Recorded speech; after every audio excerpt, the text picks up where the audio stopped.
She's very pretty, too. And I dare say, very agreeable. She is tolerable, I suppose. But she's not handsome enough to tempt me. I believe, Ma'am, I may safely promise you never to dance with Mr. Darcy. If you're not otherwise engaged, would you do me the honor of dancing the next with me, Miss Bennet? Why, I had not... Thank you, yes. Why could I not think of an excuse? Mr. Darcy, allow me to present this young lady to you as a very desirable partner. I would be very happy if you would do me the honor of dancing with me, Miss Bennet. Thank you. But excuse me, I am not inclined to dance. Come, why not? When you see Mr. Darcy has no objection, although he dislikes the amusement so much in general. Mr. Darcy is all politeness. He is. Miss Bennet. Mr. Darcy. I am come to inquire after my sister. On foot. As you see.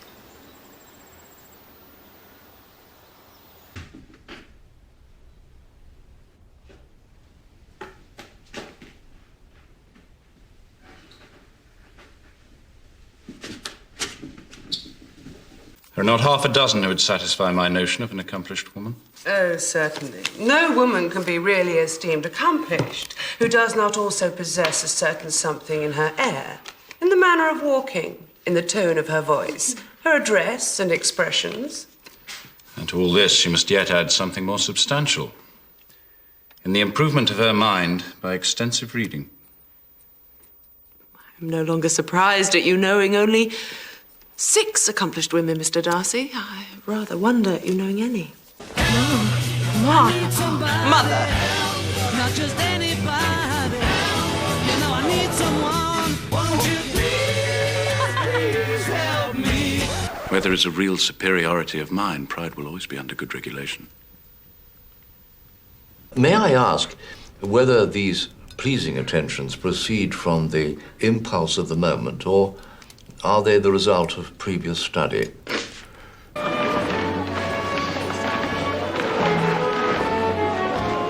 I believe we must have some conversation, Mr. Darcy. A very little will suffice. I have not that talent which some possess of conversing easily with strangers. I do not play this instrument so well as I should wish to. But I have always supposed that to be my own fault, because I would not take the trouble of practicing. I was just writing a letter to my sister Jane in London, that is all. Oh.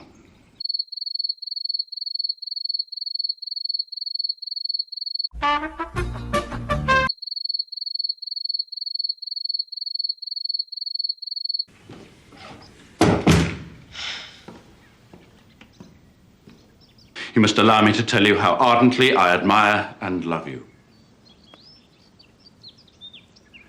In declaring myself thus, I am fully aware that I will be going expressly against the wishes of my family, my friends, and I hardly need add my own better judgment. I wanna kill you.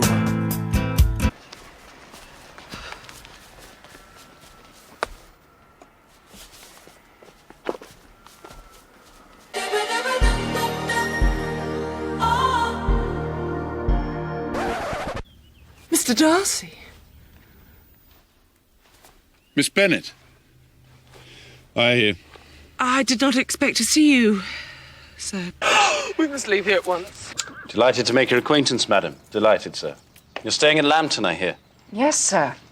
I grew up there as a girl. Delightful village. I remember running from Pemberley to Lambton as a boy almost every day in the horse-chestnut season. There was one very fine tree there, I remember. On the green, by the smithy. The very one. Mr. Gardiner, do you care for fishing? Indeed I do, sir, when I get the chance of it. Well, if you have time, sir, you must come and fish in my trout stream. Or there are carp, tench, and pike in the lake here if your bent runs to coarse fishing. I shall be happy to provide you with rods and tackle, show you the best spots. Would you allow me to... Do I ask too much to introduce my sister to you during your stay at Lambton? I should be very happy to make her acquaintance. Thank you. woman's reputation is no less brittle than it is beautiful.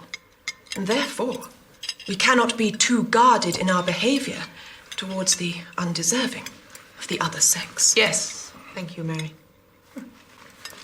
I did hear that there was a time when sermon making was not so palatable to you as it seems to be at present. That you actually declared your resolution of never taking orders and were compensated accordingly. Well, Oh, come, Mr. Wickham, we're brother and sister, you know. Let us not quarrel about the past. We planned the union, and are now to be prevented by the upstart pretensions of a young woman without family connections or fortune. Is this to be endured? It shall not be. Your alliance would be a disgrace. Your name would never even be mentioned by any of us. These would be heavy misfortunes indeed. Are you not diverted? Oh, yes. Mr. Darcy, who probably never looked at you in his life before. Lady Catherine de Bourgh. I suppose she came to refuse her consent, eh?